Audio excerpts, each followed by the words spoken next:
Hello and welcome to Moldova Security Forum. Please be kind enough to introduce yourself to our audience. Thank you very much, first of all, for the invitation to be here. It's a great pleasure for me and honor to presenting some ideas of what our Center of Excellence is working. I'm the director of the Crisis Management Disaster Response Center of Excellence, Colonel Orlin Nikolov. I'm military, obviously. I'm Air Force. Air Force officer and working till 91 in Bulgarian Armed Forces. I'm still active and continue to working. My background is mainly of air defense officer, and after that staff officer, after that exercising, education and training, and last 10-15 years I'm focused exactly on education and training, as our Center of Excellence is part of the NATO Center of Excellence network, and we are accredited NATO education and training facility. And our products, courses, seminars, workshops, exercises, analysis, researches, and etc. What we are doing in crisis management and disaster response. Of course, there are a lot of cross-cutting topics, but one of them is strategic communication, and we defined some points which we should start working and develop. How can governments strengthen the interoperability of crisis management systems, linking cyber defense, infrastructure protection, emergency response, and strategic communication, so that hybrid threats don't cascade into multi-sector crisis? Yes, thank you first of all, because this is a global question, and exactly as you ask, exactly as one government should start working, because the government cannot react on different type of disasters or crises from type of disasters, or they could be crises in different way. I see that somehow we didn't understand the difference between crisis and disaster, but in shortly, disaster can occur crisis, but crisis is not cannot be disaster, for example. But crisis also could be war, conflict, even migration flow, etc. And recently, there are a lot of hybrid threats, which including main focus is strategic communication, and recently cognitive warfare, which is the main problem actually on in our activities. On your question, how the government should make this common approach, is obligation of that kind of national systems, national crisis management systems, which they should make this collaboration between different areas, and of course strategic communication, cyber defense, and other cross-cutting topics related to the crisis. They are very important. From that perspective, exactly if I can transfer to the what Moldova is now working and trying to set up this new crisis management system and this national crisis management center, it's exactly what one government should do.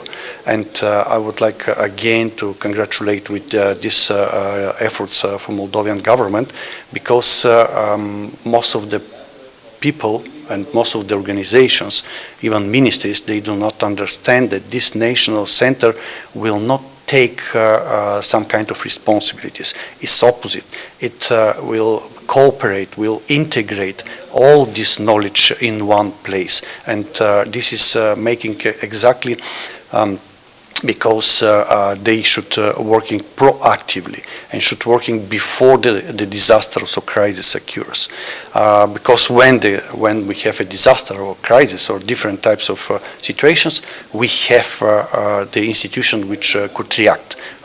In case now we have a Ministry of Interior, IGSU, which are very capable and trying to react on the crisis. But the question here is to be prepared in advance, to be resilient on different disasters, and to absorb if I can say, the disaster when it occurs. And this is the main goal of that kind of national systems. If we are prepared, if we are enough educated, if we are enough training, it will be very easy for us to react in different types of disasters and crises. From that perspective, all these aspects, it's a part of these national systems. But again, I would like to stress exactly that this is not to take the responsibility, it's to share the responsibility between different agencies and organizations and centers and etc., which could help in the common efforts to manage disasters and everything in good manner. What type of early warning indicators and cross-agency data sharing mechanisms have proven most effective in identifying hybrid tactics before they escalate? And how can countries with limited resources, like the Republic of Moldova, adapt these systems? It's very difficult to answer in one way and with 2-3 words. I'll try to give you my thoughts and to share how we could be prepared. Exactly for that kind of threat, we cannot never be prepared. Even now with the new artificial intelligence, we see that already the media, the Facebook, LinkedIn, etc., the social media, it's full with fake news. It's full with some kind of very interesting, let's say, in quotes, of course, and very provocative news. And we should find a way how to separate the real news from the fake news. This is very difficult, especially on the population level, especially to see because the main purpose of this fake news is to continue to feed you with what you want to hear, not what is the truth. Because most of the people, we are pro-Russia, pro-European Union, pro-NATO, pro something. We have our personal opinion about everything. People understand from policy and football, definitely. And from that perspective, when you see that kind of fake news, and you say, hey, do you see, I'm right, I should continue to working in this direction. But this is the most difficult way. And from that perspective, exactly this is the purpose of the government, to try to educate the people, the population, every person to understand what is difficult, what is real, what is fake, and what he should see, where is his purpose in this situation. From that perspective, I always said that, for example, obviously that I'm pro-European, pro-NATO, and I would like to continue this development of our countries. And I would like also to see Moldova to be in this way, of course. But I'm reading all kinds of sources. I'm not reading only what is producing from, for example, from Bulgaria or from official channels, from NATO, from European Union. I'm also trying to see the other point, and this helps me to be more prepared and to be more resistant of influence and etc.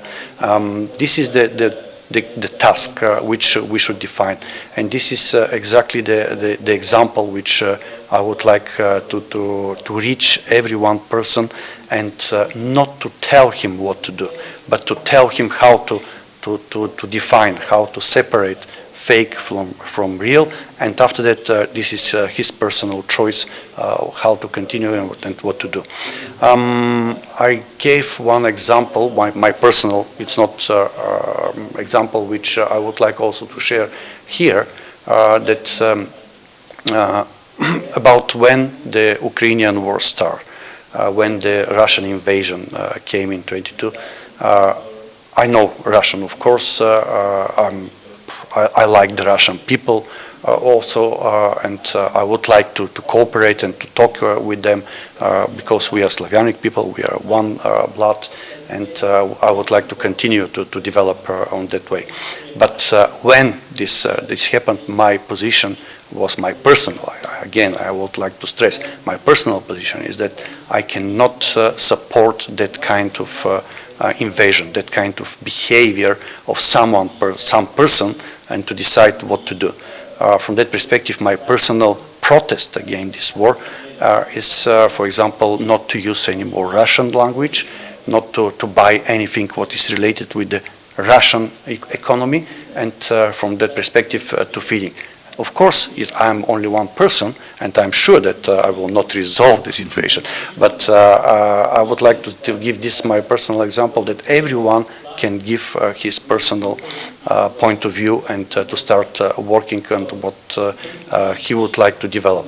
The same is in Moldova. If the Moldovians would like to develop themselves and someone to take care, so to be prepared for different type of disasters, different type, and the society to be resilient on different types of crises and disasters, this is the personal opinion. If you want to support these efforts, you are welcome. But if you don't want to support, if you want to ruin and to make it with some kind of fake news and to make it, to spread humor, so something like this, please, you are not part of this society. From that perspective, to keep the society involved in any kind of disasters, any kind of governmental decisions, it's important. And this is the main goal of every one government, to keep the population involved in the management of the country. Mr. Nikolov, thank you for helping me getting to our next question.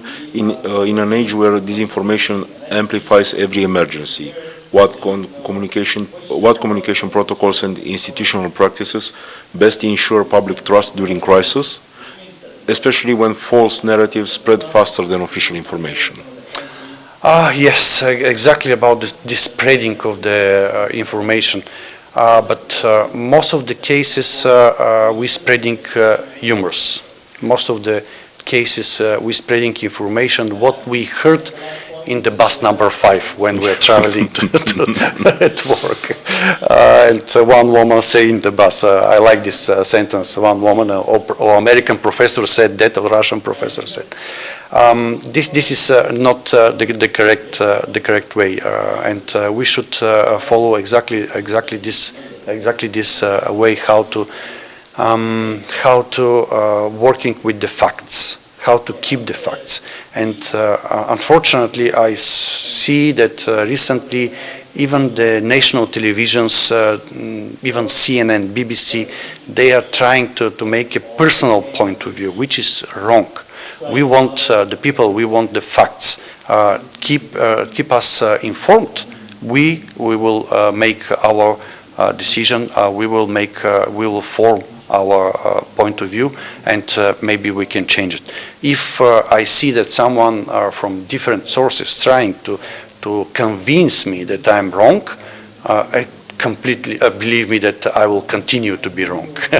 If I have the facts, from one side, from other side, if I see where it's true, I can form my society behavior. I can form my opinion, and I will try to keep it informed. From that perspective, it's very difficult, yes, but we should try and should continue.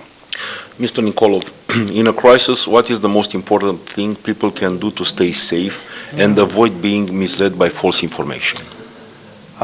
It's impossible to stay safe if you are not well educated, if you are not well trained, if you are not well prepared for different disasters. I'm not still talking for the crisis, because disaster is the first level. Even the fake news and cognitive warfare, which we are doing, which they are doing on us, it's one of the disasters still, not still crisis. But recently it became a crisis because it influenced the whole society.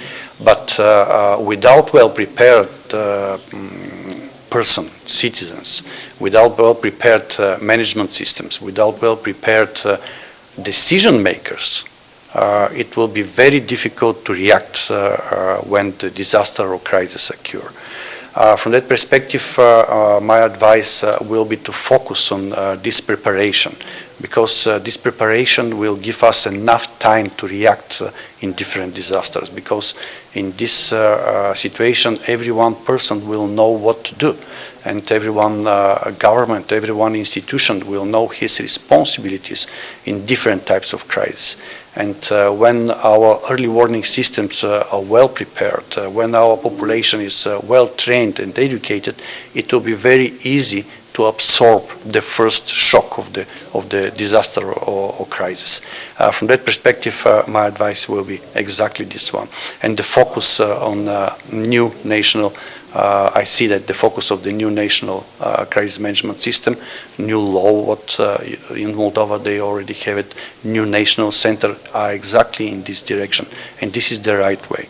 I would like to mention some words a little bit further from the question. Please do. Yes, which is now our Center of Excellence is already, we are well prepared in different tactics, different solutions. Now we have a new projects how to compare different crisis management systems in one situation. For example, flooding, how they react, and we can see which system have a better result. I don't say best result, because there is no system which can make the best, but better results, it's enough. But we see, and we should start talking about how all these national systems should be connected internationally, and should be, because in future, because the new threats become bigger and bigger, the floodings, the forest fires, wildfires, the earthquakes even, they have become they don't make any kind of borders. And that's why we should be prepared to react interdisciplinary, interconnectivity between the different countries, and the different countries to be prepared to react. In this situation, European Union has a very good practices, and they already developed different bases, for example, for the airfields, for different planes, how to collaborate with common efforts to react in different countries. Monitoring of the environment from the space is another good example which could help us in advance to be prepared and to react. And from that perspective, our systems should be focused not only on the national level, but also how to be interconnected between different countries in one common system. Mr. Nikolov, you have participated in the second edition of Moldova Security Forum. What is a message you would like to transmit to the citizens of the Republic of Moldova? Bulgaria and the Republic of Moldova are old friends. We have historical ties.